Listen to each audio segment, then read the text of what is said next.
Gentlemen, before we go, though, there's a couple of things I would like to discuss. One is the future of Salah, Mo Salah. Now, quite often rumours do start, Danny, and rumours might be generated by agents, they might be generated by fans, which just spiral out of control, might be generated out of nothing.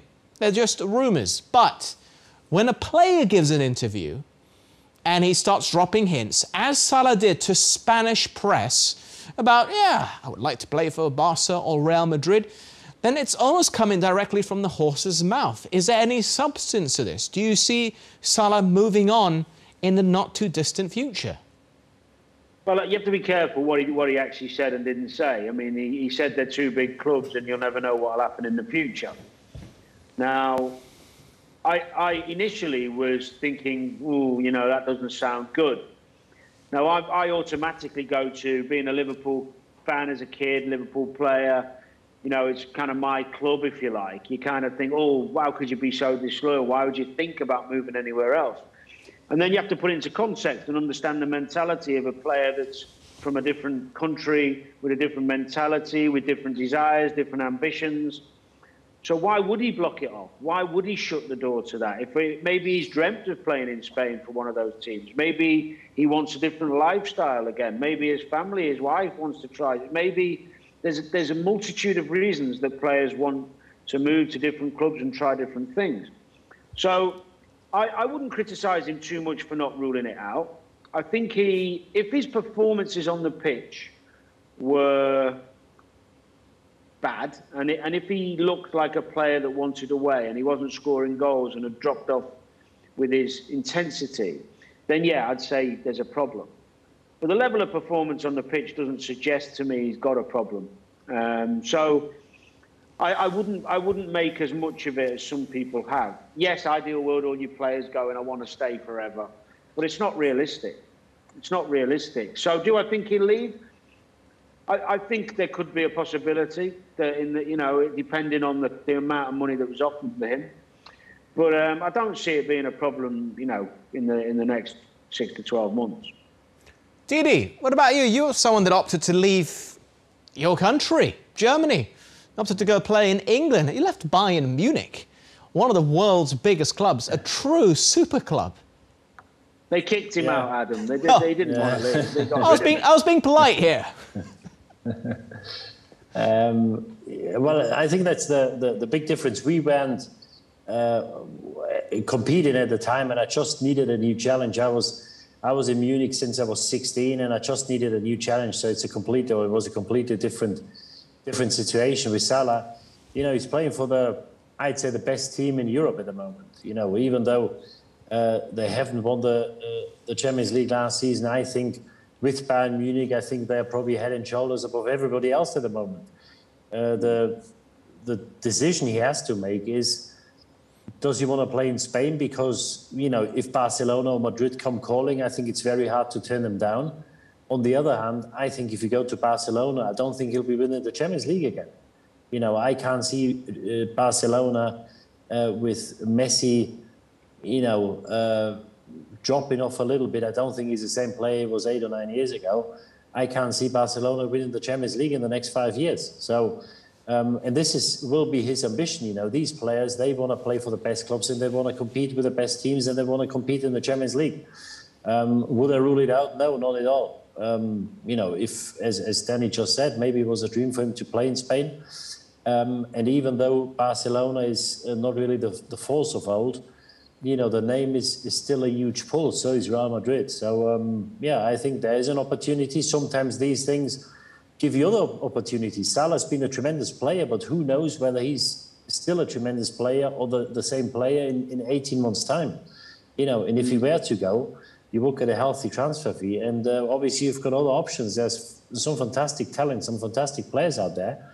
And I think the situation Liverpool is in at the moment, I think agents and players, they will come to Liverpool and say, well, is there an opportunity to play for you? Which wasn't the case for the last 20 years. Yeah, we had some successful times, but I think where Liverpool is now, I don't think they've been for a long time, that actually players want to join the club. And I think it's a huge advantage when you do want to sign players. Well, that's the thing, though, Danny, isn't it? It's a great point that Didi's bringing up. Liverpool, in the past, have not been afraid of selling big players. Coutinho was Liverpool's star player, but the money was big, and they said, OK, you can go. What they did with that money was even better for the club. They got in Alisson, they got in Van Dijk, and you see the success that they've had subsequently. So perhaps it would make sense for Liverpool to be open to any offers that come in for him, because he is, I think, 29 next year, as is Firmino, as is Mane. Now, Jota's come in, and he's 23-ish, 24 next year, one for the future. Could be someone else that comes in as well in place of Salah, if the money is right. Well, Should Liverpool be interested in this? I think one aspect of Liverpool's success has been the recruitment. There's no doubt about that. They've been brilliant in the recruitment side of things for a few seasons now. The thing is, if you're going to lose someone like Salah or Mane, it's about having a plan in place on what you're going to do to replace the numbers. Because the Liverpool team is heavily reliant on the front three. So you can't really bring in someone who, you know, I say take a risk, but you need to you'll have to bring in a superstar. You have to bring in someone who has got the quality. And I don't think at the moment there's too many out there who you'd put above Salah in terms of numbers and ability to win matches and score goals. Yeah, if you're going to break them, maybe a Sancho or even an Mbappe, they could try and go forward. They could afford him or not, I don't know. But I think Liverpool will be planning. I mean, they've done tremendously well in the recruitment area for a long time now. And I think with the rumours, with the ages that you're talking about the players, it would be remiss of the club not to be looking at what they can bring in to push and maybe take the place of the players you're talking about. Is anybody in Germany that could probably take the place of Salah, Didi? I mean, Erling Haaland is a different sort of player, but wow, is he making waves? He's a player. Yeah, well, yes, of course. Well, Sancho is one of them. And then, you know, I think two of the best wingers in world football are Gnabry, who was at Arsenal, and Kingsley Coman, who's running riot at the moment. Would they want to leave Bayern Munich? I don't think so, but then again, I do not know. And, you know, I always believe that, I don't know whether there's anything in Salah just, you know, giving an interview. Maybe there's a desire of him to want to go to Spain.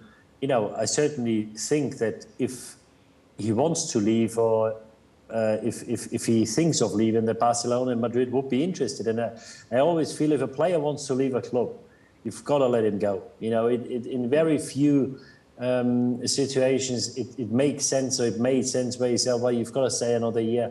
You know, if you have to make them stay, it doesn't make sense. So if he's got the desire to leave, I think it's probably pretty likely that he will leave in the summer. But then again, you know, there's some fantastic talent in Germany, in France, and as Danny just said, you know, the recruitment's been spot on of Liverpool. And I'm 100% certain that they will have a list in case one of the front three or one of the two wingers in Mane or Salah would want to leave the club in the summer.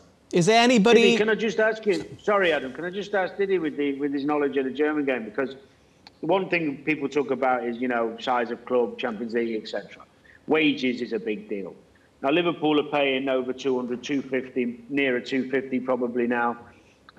So are the German players getting that? The big boys at Munich, the likes of Gnabry and Coman?